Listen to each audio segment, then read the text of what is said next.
Elle est grande, si grande votre envie de vous marier. Sur vos visages, on lit aisément l'immense bonheur dans lequel vous baignez.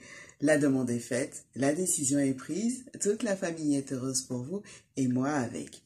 Mais alors, que faire pour que ce jour J soit une totale réussite? Réponse dans quelques instants.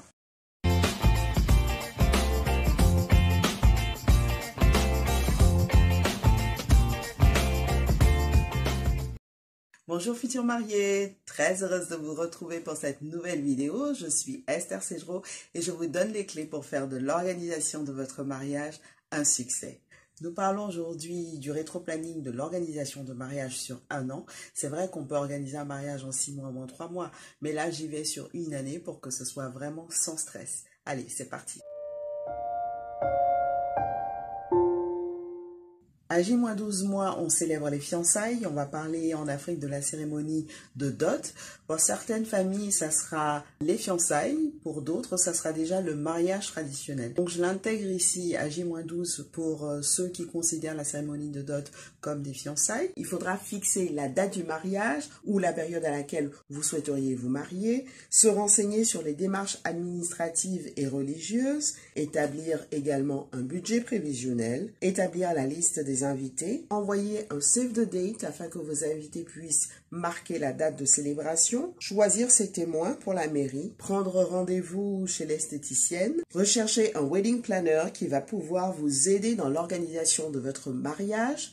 Si vous souhaitez faire sans les services d'un wedding planner, alors je vous conseille de former un comité d'organisation composé de vos proches et de vos amis qui vont pouvoir vous aider dans cette tâche. Commencez à chercher le lieu de réception, se renseigner sur le prochain salon du mariage de votre ville ou de votre pays. Vous allez pouvoir rencontrer donc des prestataires, vous allez pouvoir avoir des idées dans différents domaines. Poser des jours de congé à son travail. Et puis, petit conseil qui n'a rien à voir avec l'organisation de mariage en elle-même, ça serait de commencer un cheminement avec un homme de Dieu ou avec un couple qui a plusieurs années de mariage. Ces personnes vont pouvoir vous conseiller, vous instruire sur la vie à deux. Vous allez pouvoir bénéficier de leur expérience tout le long de ces années de mariage, puisque nous savons que la vie à deux n'est pas toujours un long fleuve tranquille. Vous pouvez commencer à rêver votre tenue de mariage, même si je sais que vous avez commencé depuis bien longtemps, mais voilà, vous pourrez parcourir les sites de robes de mariée, les showrooms, les magazines de tenues de mariage, etc. Ça sera le moment de chercher le traiteur en fonction de vos envies et de votre budget. Pensez au pâtissier pour la pièce montée. Réfléchir au thème du mariage. Choisir les couleurs du mariage et le style de la décoration. Pensez aux photos et aux vidéos.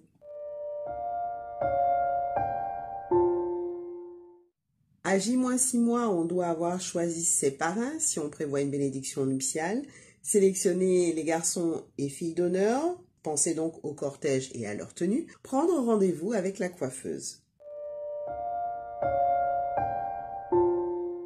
C'est le moment de choisir un DJ en fonction de vos envies ainsi que le maître de cérémonie. Il sera également temps de commander vos boissons. Je veux parler de tout ce qui sera vin et bulles. On choisit ses alliances, on les commande, on les fait graver. Il est temps d'établir aussi sa liste de mariage. Il faut définir la décoration, finaliser le menu avec le traiteur, prendre rendez-vous avec la maquilleuse, réserver le carrosse et réserver le lieu de la nuit de noces.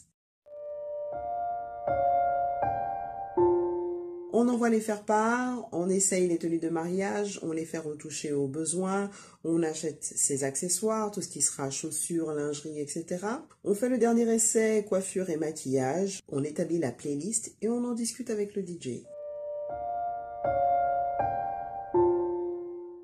À J-1 mois, on porte les chaussures prévues pour la célébration de temps en temps pour s'y habituer. On imprime les livrets de cérémonie, menus, autres marque-place. Madame et monsieur font leur dernier essayage. À 10 jours de la célébration, on finalise la liste des invités en fonction des réponses reçues, ainsi que le plan de table. On valide l'ensemble des informations techniques avec tous les prestataires.